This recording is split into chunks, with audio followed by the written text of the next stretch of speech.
Hello, and welcome to the latest installment of KRAD COVID Readings. I'm Keith R.A. DeCandido, reading my writing to make the pandemic palatable.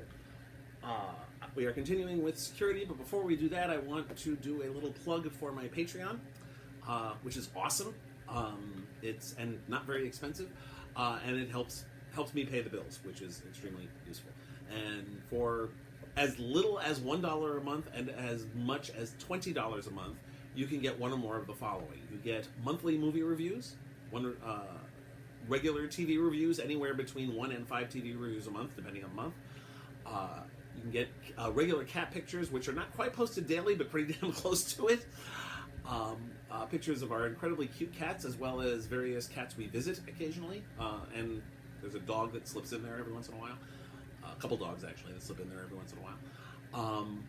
There's weekly excerpts from my works in progress, and vignettes featuring my original characters from the Precinct series, from the Super City Cops series, from the Cassie Zukov stories, from the Bram Gold adventures, as well as from the Shirley Holmes and Jack Watson stories.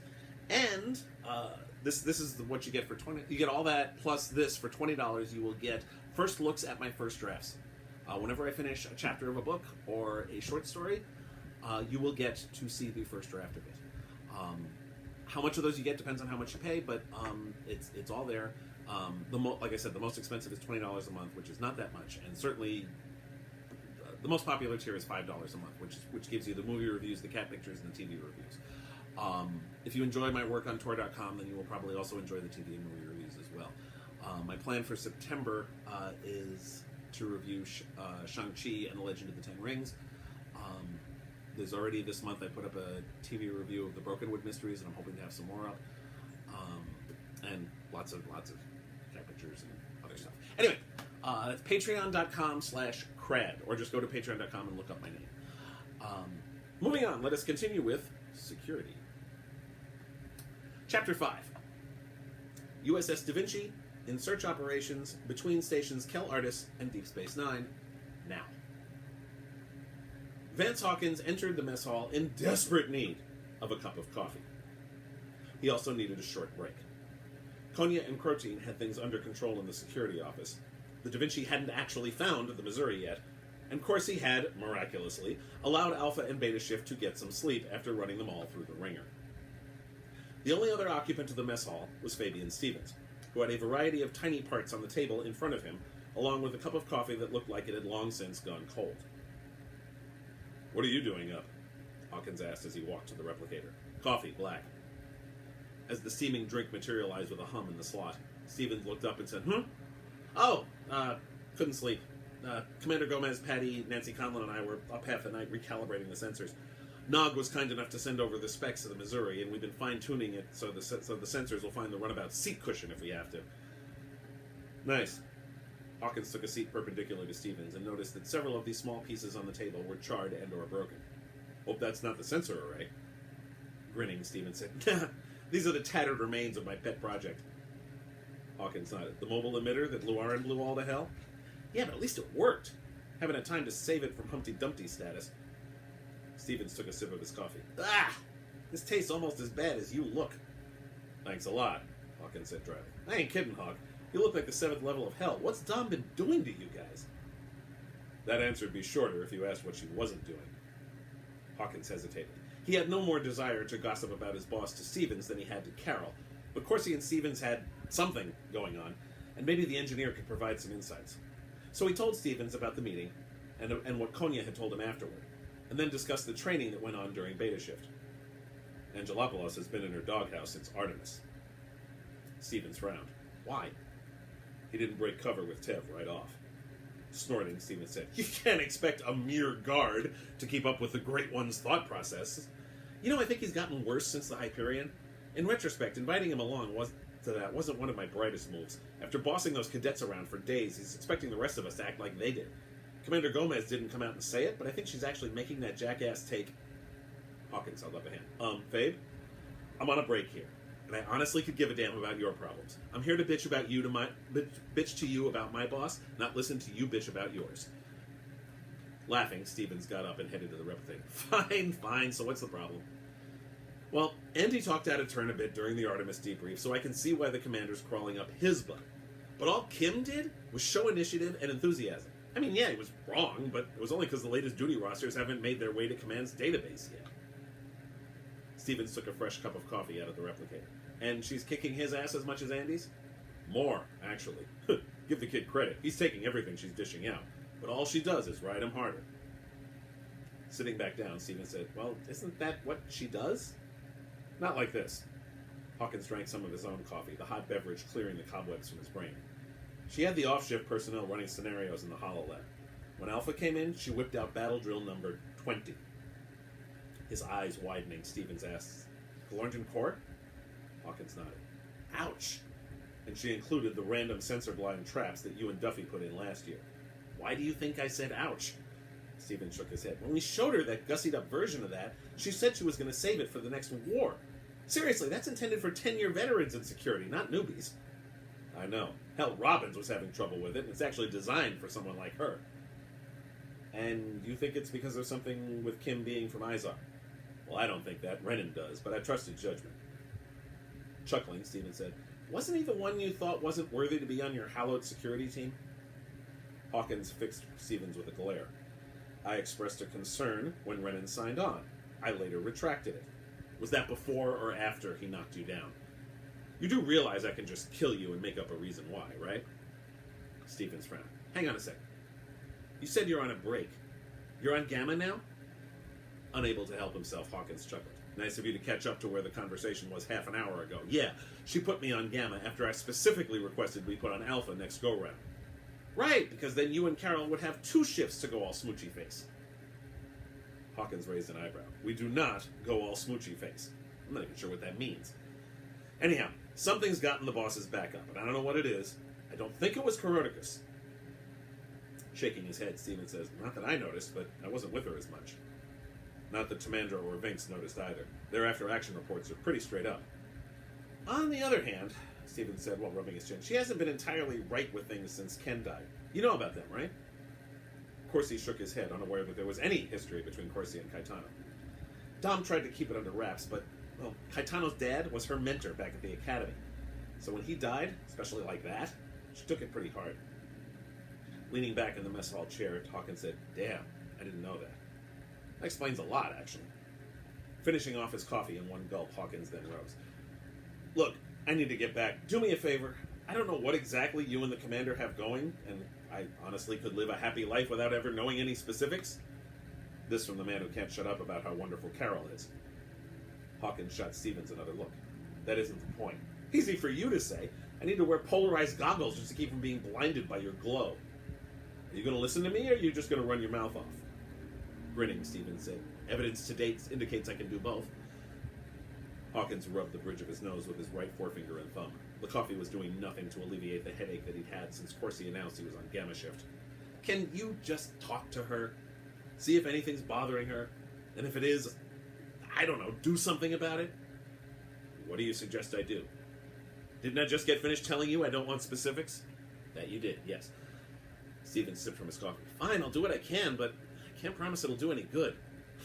Believe me, if I had any real impact on the way Dom behaves, well, let's just say that you wouldn't be so unclear as to what we have going.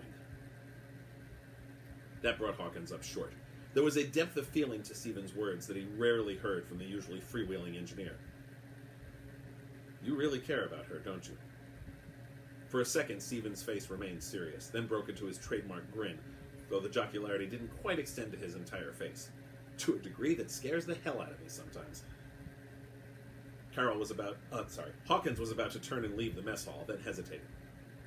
Carol told me something about after we became a couple. She said the thing she got most from both Galvin 6 and Tened was that this is the only life we got. We don't know when it's going to be taken away, so it's stupid not to make the most of it. Smart lady is our Dr. Abramowitz. Stevens tried to make the comment sound facetious, but failed. I'll talk to you later, okay, Fabe? Definitely. Hawkins left, still unsure as to what was wrong with his CO, but also a lot more confident about at least one person's ability to take a shot at getting it out of her. I forgot to refill my coffee, so I'm going to do that real quick. Next is Chapter 6. I can't pause on the iPad, so I'm just going to...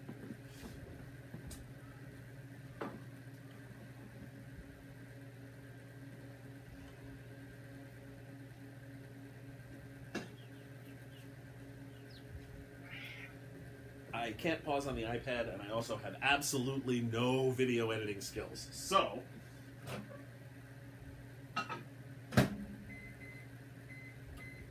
I'm going to heat up my coffee.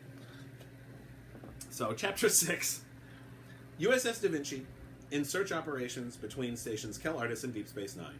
Now, Tev sat at an aft station of the bridge of the Da Vinci, looking over the recalibrations that Commander Gomez, Chief Engineer Conlon, and Specialists Blue and Stevens had done. The work was excellent, almost as good as Tev himself would have done.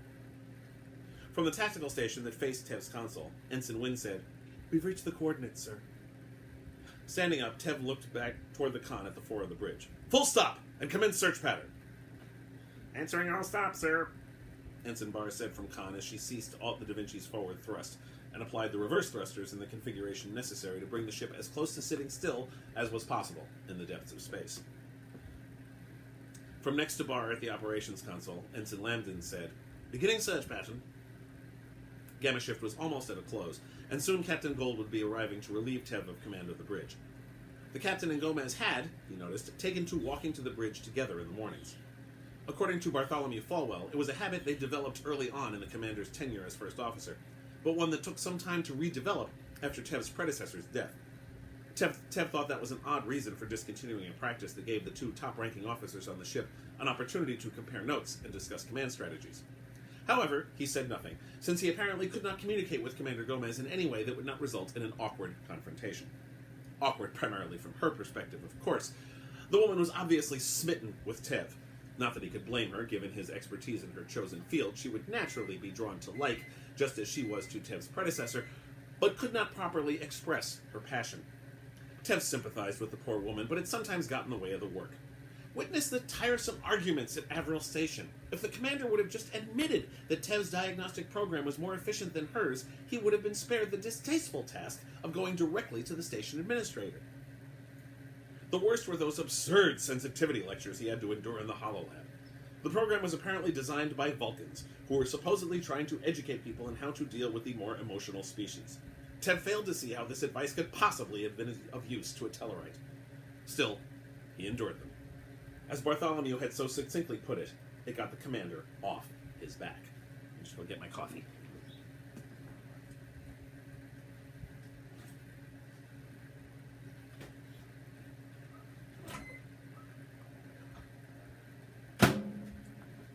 Sorry, I realize I probably shouldn't interrupt. I should have just started recording over again, but I didn't, so you're just getting a look at how, how the sausage is.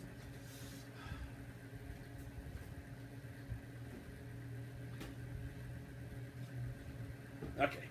More coffee! Yay!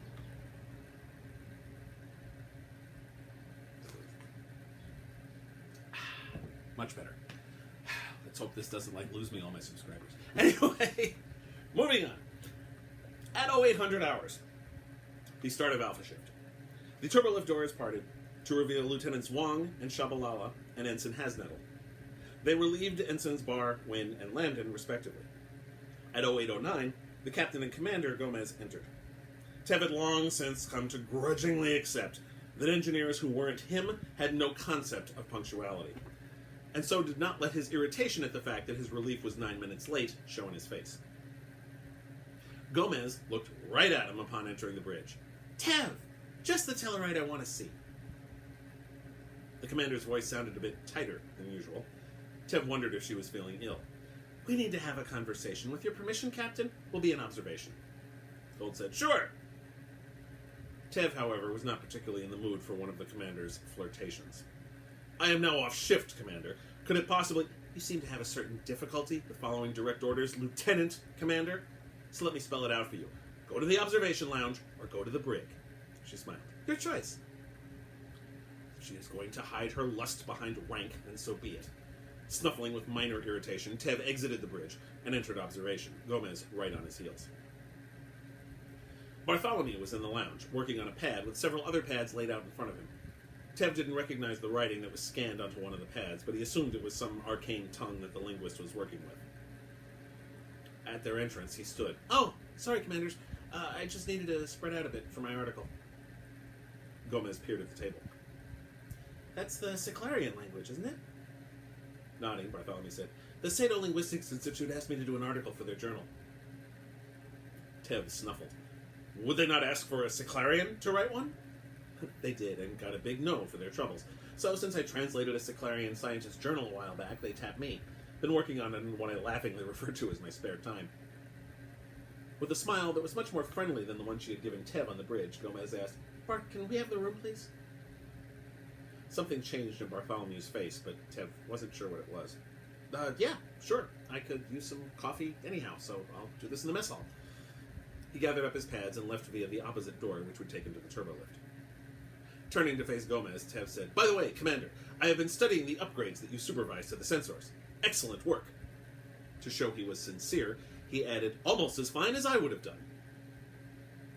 Gomez said nothing in response to that, but simply walked over to the window that showed the darkness of the interstellar void in which they searched for the elusive runabout. Her back was now to Tev as she spoke. "I just got contacted by Commander Ling. It was a pretty weak signal because their comm amplifiers were down, along with most of Avril Station's other systems. They managed to get a signal through to the nearest relay station, but it was tough." This surprised Tev. The upgrades they had performed were of the finest quality. "I do not understand." "It seems that the diagnostic program that we provided for them crashed their entire system. That really surprised me, since I designed the diagnostic program we provided, and it should have been compatible with the station's hardware." Now she turned to face him. "Except, it turns out, they didn't use the diagnostic program I designed, did they?" Tev chose his words carefully. "I felt the best way to..." Holding up a hand, Gomez said, "Stop right there, Tev. I told you that your diagnostic program would not suit the needs of Avro. Yes? I found that conclusion to be faulty, Commander. I should think that with my..." Gomez walked around the table so that she stood face to face with Tev. "The reason why I came to that conclusion is because the computers on Avril were never given the SITAC upgrade because it crashed their system. The upgrade really wasn't going to do them enough good for it to be worth overhauling all their hardware." That surprised Tev. He wasn't aware of any major Federation computer system that was not given the security and diagnostic upgrade pioneered by the Vulcan computer scientist SITAC 2 decades ago. Solo Man had been handling the computer element, so Tev had not bothered to familiarize himself with the specifics of their network. "Why did you not tell me that?" he asked, genuinely confused. "Why didn't you just trust my judgment?" "I've always found my own judgment to be..." Waving her hands in front of her face, Gomez said, "Forget your judgment for a second, Tev. Forget you for a second. Yes, we all know you're brilliant, and if we're ever in danger of forgetting, you'll be sure to remind us. But the thing that you have continued to not get in all the time you've been on this ship is that the rest of us know a few things too. You're all quite competent in your fields, it's true," Tev said, "but..." Using a tone that Gomez had never used, not even when she reprimanded him while trying to decipher the pyramid the Koas had placed their planet into, she barked, "I did not give you permission to speak, Lieutenant Commander Tev. I hear one more word out of you without leave, and I will toss you in the brig." Tev, wisely, stayed silent. Gomez waited for several seconds. Then for several seconds more. At last, she broke into a grin. "See? That wasn't so bad. You should try it more often."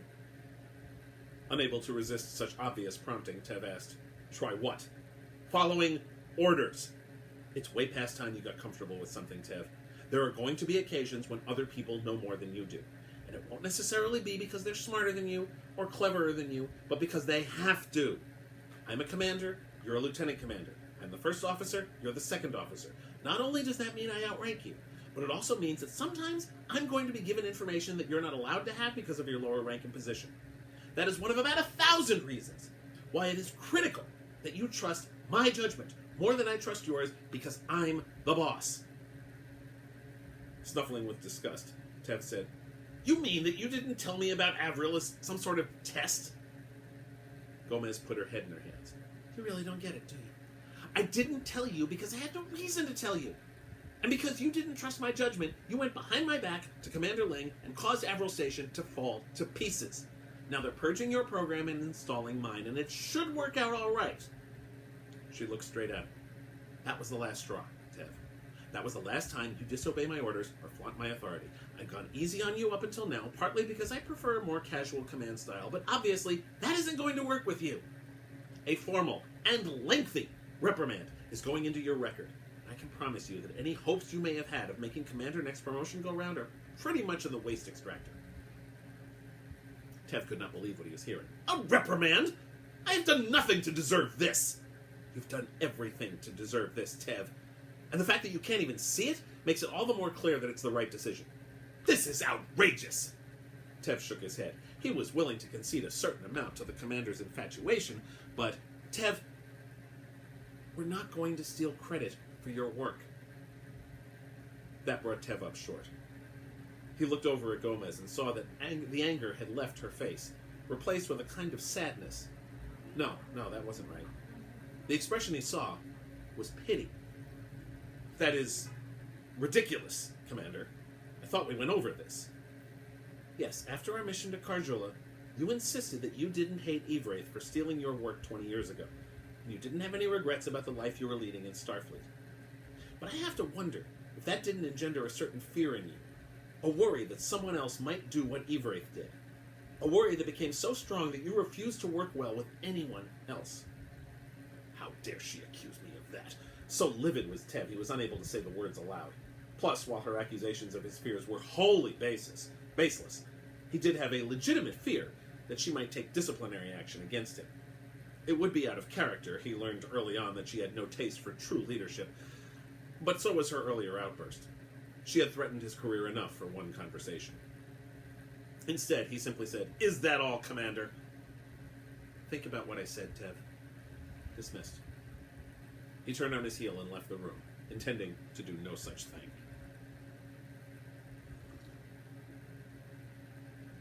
Domenica Corsi stared at the axe. She lay on her bunk, feet flat on the bed, knees bent, pointing to the ceiling. The box the axe was in leaned against her raised thighs.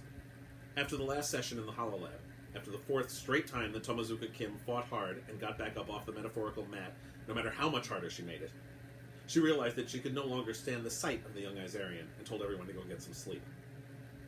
Luckily, nobody gave her that order, or she would have had to disobey it. She had no interest in sleeping because she knew exactly what would happen.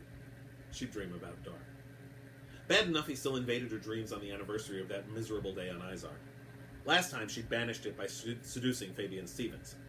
That's not happening again, she vowed. That's gotten way too messy for my tastes. She knew she was conveniently ignoring that her relationship with Fabian had been what kept her going these past months, that she really enjoyed his company, and that she desperately wanted to take it to the next level. But Caetano's death and Kim's Izarian face served as regular reminders as to why that was a tragically bad idea. The axe stared back at her. It had been a family heirloom for 375 years, and was remarkably well preserved, though the wood of the handle was cracked in spots. She had taken the axe with her to Starfleet Academy, and it had survived through dozens of missions, from the other dimensional trip the USS Soval took when she was assigned there as an ensign, to that living ship that almost literally ate the USS Roosevelt, to the Galvin 6 disaster here on the Da Vinci. It had even provided a useful mental nudge in solving Caetano's murder. But it provided no answers now.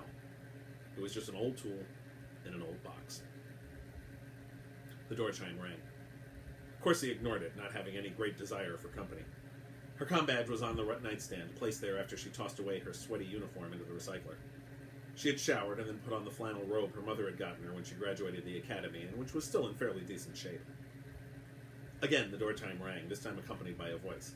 "Dom, it's Fabian. I know you're in there, and I know you're alone since we haven't found Lense yet." Fabian. Perfect. She sighed. She couldn't really use the excuse that she wasn't properly dressed, considering that Stevens had seen her in much less on more than one occasion. "Come," she muttered, just loud enough for the computer to hear and allow the door to slide open. Stevens entered, a look of concern on his pleasant features. His dark hair was mussed, like it usually was after he'd been working all day, as he tended to run his hand through it. That meant he had been up all night, since Alpha Shift was just starting. "I hear you've been writing the newbie pretty hard." Hawkins has a big mouth, of course he thought. Her deputy chief and Stevens had become close since their shared trauma on Tenet, so it had to be him. Either that or Hawkins talked to Abramowitz, and she talked to Stevens. Hell, it could be anyone. Fabe's always making friends with people. Regardless, it was completely inappropriate. "Are you part of security now?" she asked in a tight voice. "Of course not, but they keep the hell out of security affairs, Mr. Stevens." Rolling his eyes, Stevens said, "Oh, come on, Dom. This isn't a chat between officer and enlisted. This is you and me in your quarters. Forget the ranks for a second. What's wrong?" Placing the axe on the deck, Corsi swung her legs around and sat up, facing Stevens. Nothing's wrong. Tell Hawkins or Abramowitz or whichever other gossip monger told you to come talk to me to stay the hell out of my business. Nobody told me to come talk to you, Dom. I came on my own. Corsi regarded him angrily. He relented. Yeah, okay, Hawk and I had a talk, but that was it. Besides, he's worried about you, and he figured I had a better chance of finding out what was wrong than he did. Well, he's wrong. Get out of here. She stood up and pointed at the door. Stevens shook his head. You know, you should really start wearing a sign around your neck. I beg your pardon? So I know which Domenica Corsi I'm talking to. It's hard to keep track. Corsi moved closer, looking Stevens right in the eye. I am 2 steps away from ordering you out of my quarters, Mr. Stevens. Now, I just worry that she's going to completely close herself off. Blinking, Corsi stared dumbfoundedly at Stevens. He was obviously quoting something. What the? You know who said that? You. Right after you broke several regulations trying to set Commander Gomez up with Captain Omphon. Turning around, Corsi went back to the bed. She needed to sit down. Yeah, well, that was stupid. No, dumb, it wasn't. Stevens sat down on the bed next to her. She wanted more than anything to reprimand him, to remind him that she kicked him out of here, but one look at that goddamn earnest expression on his face, and she couldn't do it. You've been prickly ever since Ken and Ted died, and it's gone into overdrive since we got back from Koroticus. Did something happen down there that I missed? Or is it because of Kim and where he's from? That brought Corsi up short again. What? He's from Izar. Hawk isn't the only one concerned. Renan noticed that you went a little crazy when the new guy said he was from Izar. So I did a little digging, and you've been there. When you were deputy security chief on the Roosevelt. Solved a big homicide and everything. Kim was the son of one of the peace officers you worked with. What's her name from the Enterprise? Vale. She was there too. He shook his head. You know, I remember when Vale and Commander LaForge came on board to help us out with the Beast. Vale said you were the reason why she joined Starfleet. LaForge said he asked you what was that was about, but you wouldn't tell him. Put his hands on Corsi's. What happened on Izar, Dom? Corsi wanted to tell him to get his hand off hers. She wanted to tell him to get the hell out of her quarters and mind his own damn business. She wanted to tell him to stay out of her life. But then she remembered the conversation from which Stevens had quoted. It was right before they went to the Locra system, and she had said something else then. Life is too short to waste it. So instead, she told him about Izar.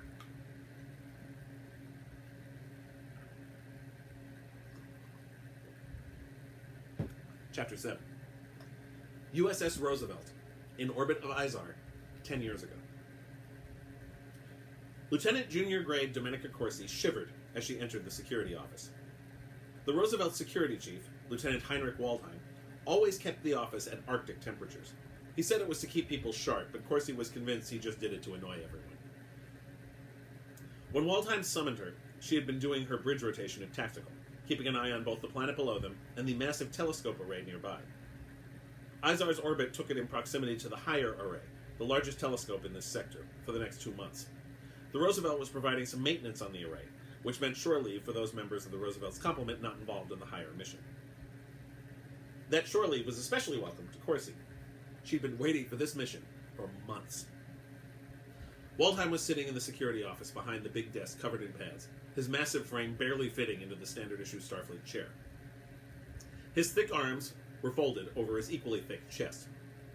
Corsi had been serving under Waldheim since she graduated the academy, first as a grunt on the Soval, where he was deputy chief, then here, taking her along to be his deputy chief when he was promoted to chief on the Roosevelt. As a result, she knew that what his arms being folded meant. He was about to give her a duty she wouldn't want, but for which he and she had no choice. This means I don't see Dar, Heinrich. I promise I will take that outsized head of yours right off with the family axe. Don't think I won't. It had been hell maintaining her long-distance romance with Academy mate Dar Ablin. Everyone told them they were insane to try to keep it going after graduation, that Academy relationships had a shelf life of about 6 seconds after you got your commission. But they'd done it, through her 2 shipboard assignments and his 4 planetary or starbase ones. But this was also their first chance to be together since that trip to Pemberton's Point more than a year earlier, and she was not going to let anyone blow it. The other person in the office probably had something to do with what was going on. A pale, petite woman with long auburn hair, she wore the drab blue one-piece uniform with the flag of Izar emblazoned over the heart that indicated an Izarian peace officer. Charged with maintaining law and order on this human colony-turned-Federation member world, the flag had a rendering of the red-green planet with fireworks behind it over a white background. Lieutenant Domenica Corsi, this is Officer Christine Vale. The younger woman offered her hand, and Corsi took it, noticing the stylized D on the cuffs of her uniform. You're a detective? Vale nodded. Yes, ma'am. We've had a couple of homicides. That caught Corsi off guard.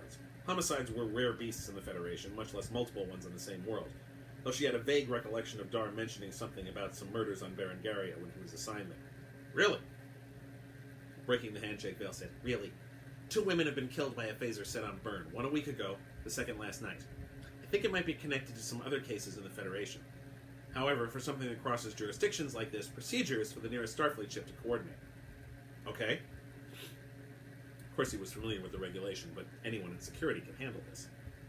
Waldheim spoke up then. You will serve as liaison between Officer Vale and Starfleet for the duration of the investigation, Lieutenant, starting first thing in the morning. Corsi opened her mouth to complain, then stopped. She didn't want to air her dirty laundry in front of a stranger. Thank you very much, Lieutenant Corsi, Vale said. I'm looking forward to working with you. Turning to Waldheim, she said, If you'll excuse me, sir, I need to get back to the surface. I'm expecting the full lab report on last night's victim. Waldheim unfolded his arms and nodded his head. Of course, Officer Vale. Please, if you could forward that report to us, it will help us to get started. Sure. Vale gave Corsi a quick nod and then left. As soon as the doors closed behind her, Waldheim held up one of his large hands. I know what you're going to say, Domenica, and I'm sorry. I didn't set out to ruin your leave, but it's okay. Corsi had thought about it, and her anger had already burned to ashes. I take it the Izarian authorities are in a tizzy? You bet. Can you blame them? Every time I think we finally achieved paradise, something like this bites us on the ass. It's like an asymptotic curve. It keeps getting closer, but never quite makes it. He shook his head. Starfleet commands it as big a tizzy, believe me. Captain Van Olden got a 15-minute lecture from Admiral Todman. Right, so obviously this liaison work can't be handled by anyone less than the Deputy Chief of Security. She smiled wryly. So why isn't it being handled by anyone greater than the Deputy Chief of Security? Corsi was, she knew, the only person on the ship besides Captain Van Olden and Commander Znirka Tull who could get away with snarking Waldheim like that, as proven by his chuckle in response. Because, Lieutenant, if I handled it, I'd have to put you in charge of the security detail on the higher away team in my place. That team is transporting over in 45 minutes. By giving you liaison duty, it means you don't have to start until 8 or 8:30 tomorrow morning, which gives you the entire evening to do whatever your little heart desires. Realization dawned on Corsi. It obviously showed on her face because Waldheim folded his hands on the table in front of him, which he always did when he was about to impart good news. So as of now, you're off duty. I've already ordered DeGennaro to take the rest of your shift at tactical. Go on, shoot. Have fun with Lieutenant Deblee. Backing toward the door, which parted, letting the blessedly warmer air from the corridor, Corsi said, Heinrich, thank you. You are a prince. I take back most of the things I've said about you. He grinned. Do I get to pick which ones? Chuckling, she double-timed it to her quarters and immediately put a personal call through to the supply office on the Starfleet base outside of Garthtown. A few minutes later, the beautiful face of Lieutenant Dar Ableen appeared on the small viewer on the desk in her quarters. Dar had sea-blue eyes that matched Corsi's own, perfect cheekbones, and a hooked nose that on anyone else would have looked awful, but worked with his face for some reason. He had no chin to speak of, but he covered that by wearing a Van Dyke beard that was as dark as his semi-curly hair. They first met in a martial arts class. He joked that it was there that he fell for her, over and over again. In fact, he always had a superb grasp of the martial arts of many different worlds, so much so that many of his instructors, and Corsi for that matter, encouraged him to focus on security. But Dar had preferred a career in supply, citing it as less stressful. On those occasions when she saw him, she was always drawn first to his eyes. She could just get lost in them. Hey, you. Hey. Well, I've got good news and bad news.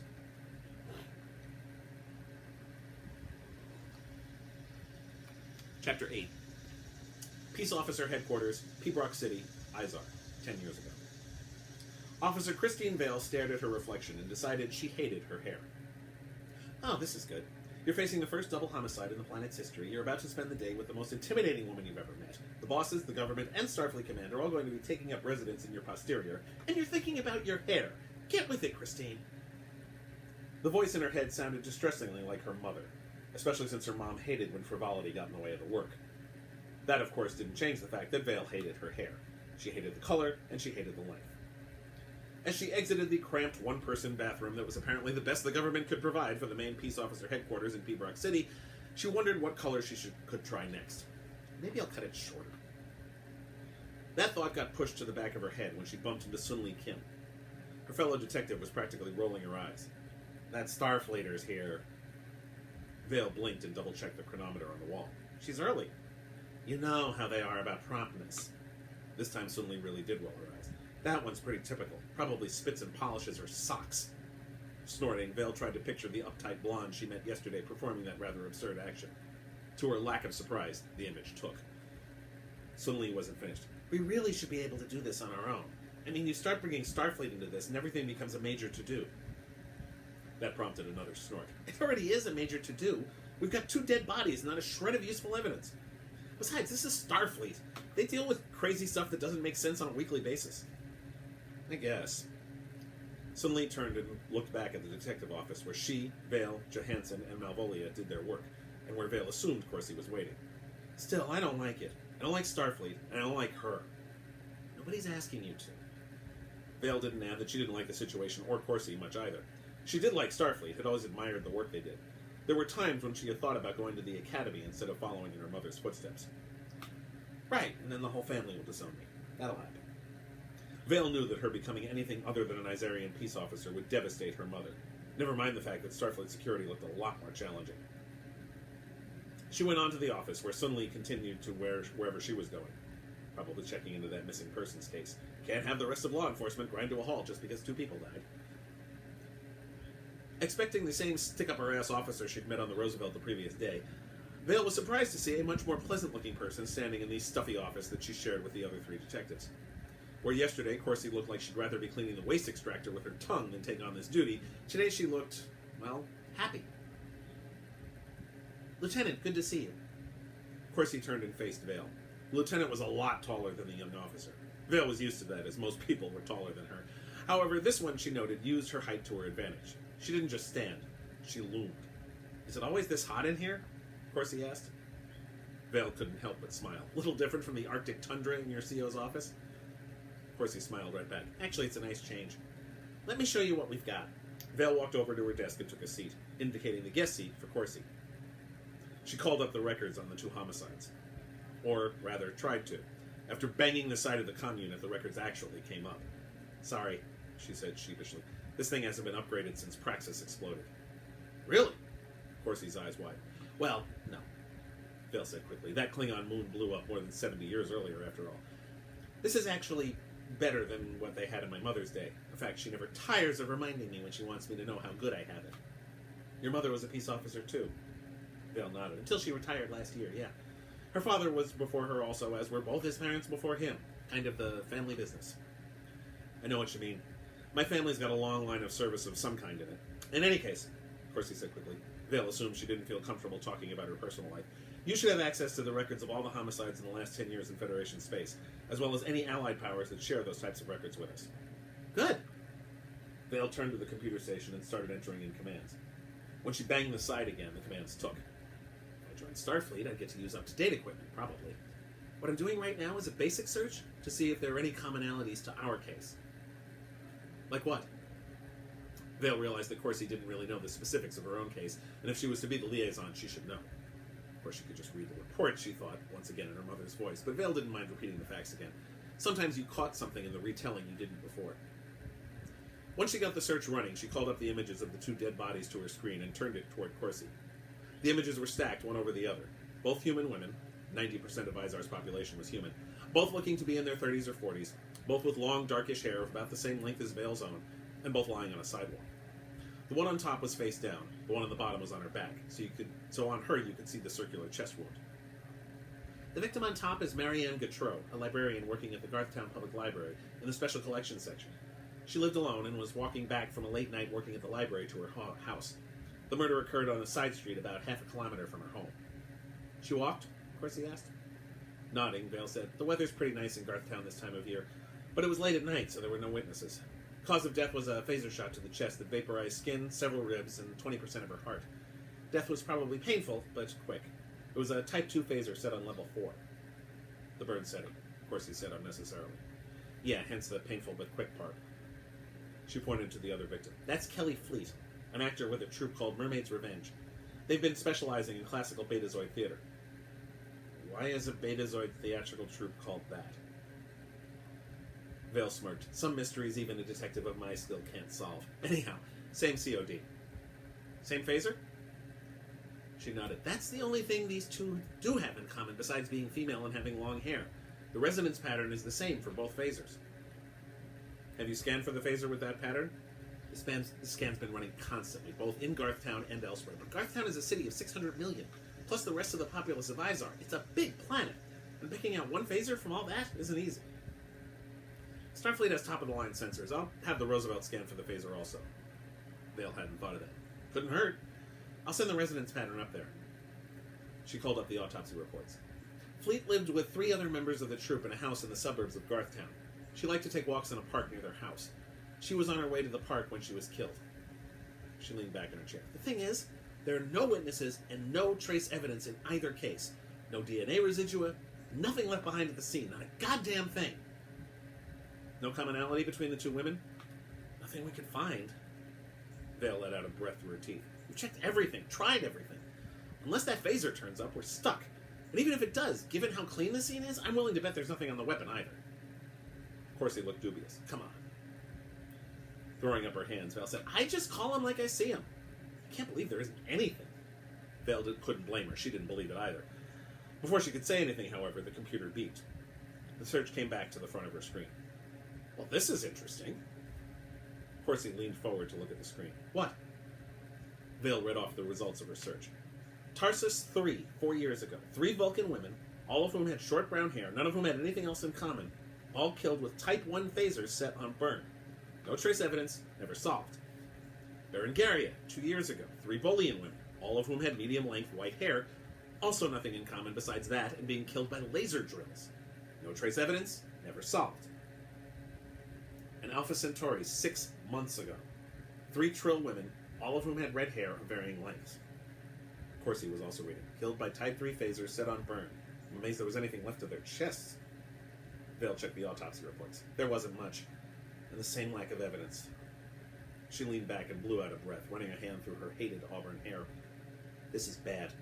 We've got a major serial killer on our hands. One who's good enough to leave no trace behind at 11 murders. Standing up, Corsi said, I need to call the ship. Starfleet Command needs to be aware of this, and we need to get full information from Berengaria, Tarsus, and Centauri. Vale peered at the screen. I think we've got it all, but yeah, sure, go ahead. She looked up and pointed to the doorway out into the large squad room where the regular officers had their desks. If you go out to the squad room, find Officer Giacoya. He can set you up with a comlink. Thanks.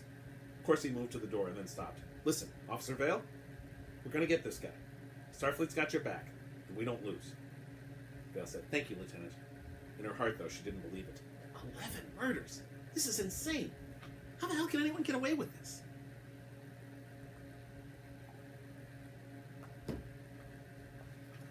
Corsi contacted Commander Zanirka Tull and filled her in on the situation. While they were talking, the commander reported that Vale had sent the resonance frequency along and they'd start scanning.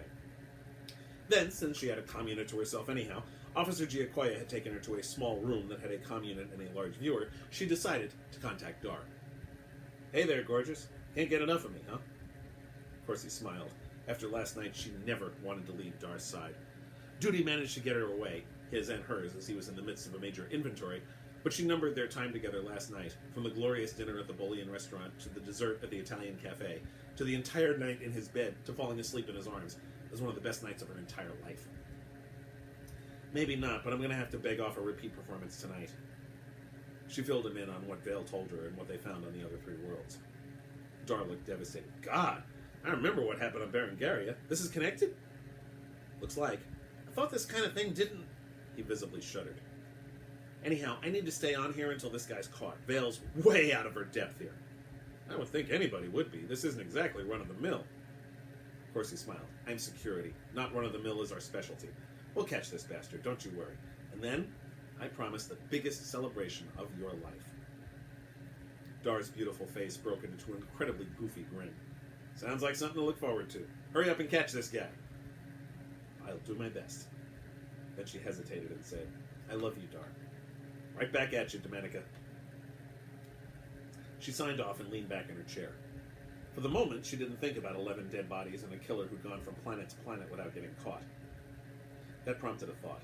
She tried to call up a record, but the comm unit was only a comm unit, not multi-purpose like any decent Starfleet station would be. Going back out into the squad room, she sought out Officer Giaquay. The diminutive officer was nowhere to be found, but she did see the woman who greeted her, Kim, standing with a little kid who bore an obvious resemblance. These people are taking their children to their work in law enforcement, and we're supposed to trust them to solve this? Can I help you, Lieutenant? The officer asked. I need a computer terminal. I just thought of something from Starfleet records that might help. Are you with Starfleet? The kid asked. Smiling down at the boy, Corsi said, Yes, I am. You're an engineer, right? God, what a revolting concept. Corsi hated engineers. No, I'm with security. We wear the same colors as them. So you're like my mom. No, I'm more professional, but Corsi wasn't impolite enough to say that out loud. The mom in question said, That's enough, Tomo. The boy clammed up, and Kim looked at Corsi. I apologize for my son, Lieutenant. I'm heading home anyway, so why don't you use my terminal? It's the one across from Christine's. Nodding, Corsi said, Thanks. Leaving mother and son behind, Corsi went back into the detective's room. Vale was right where Corsi left her. I just thought of something, and I want to check it out. About 100 years ago, there was a thing called Redjack. I know what you mean, Vale said without looking up from her reading. Corsi walked over to the younger woman's desk to see that Vale was reading the reports from Berengaria. Enforcement, on the second set of murders. I read up on that right after we found Gautreau's body. The thing is, even if it is that Redjack thing, we still need to find the person Redjack's possessing to do these killings. She looked up. And did I just casually talk about people being possessed? Corsi shrugged. It wasn't even close to the weirdest thing she'd seen in Starfleet. We should contact the Roosevelt, see if I did that as soon as you guys made orbit. I heard back from your operations officer after I left the meeting with you and Lieutenant Waldheim yesterday. She told me that, accounting for 100 years of drift, Redjack wouldn't be anywhere near any inhabited planets, and the chances of it encountering a ship in interstellar space are infinitesimal. But still, it's possible that we're dealing with Redjack. It was Vale's turn to shrug. Maybe? But it doesn't really fit the MO. Redjack always used blades. And even if it is him, like I said, it doesn't really change anything useful, like what we need to do to find him. Corsi had to grudgingly admit that the officer had a point. Still in all, she requested access to the Roosevelt's computer. She wanted to refamiliarize herself with the Starfleet mission that discovered Redjack on Argelius a century ago. To be continued next week. Actually, to be concluded next week. Thank you very much for watching. Check me out online at DeCandido.net. You can read my blog at DeCandido.wordpress.com. And as I said at the top of the episode, you can support me on Patreon at patreon.com/KRAD. Thank you ever so much for watching. Please get vaccinated, wear your mask, wash your hands, stay safe.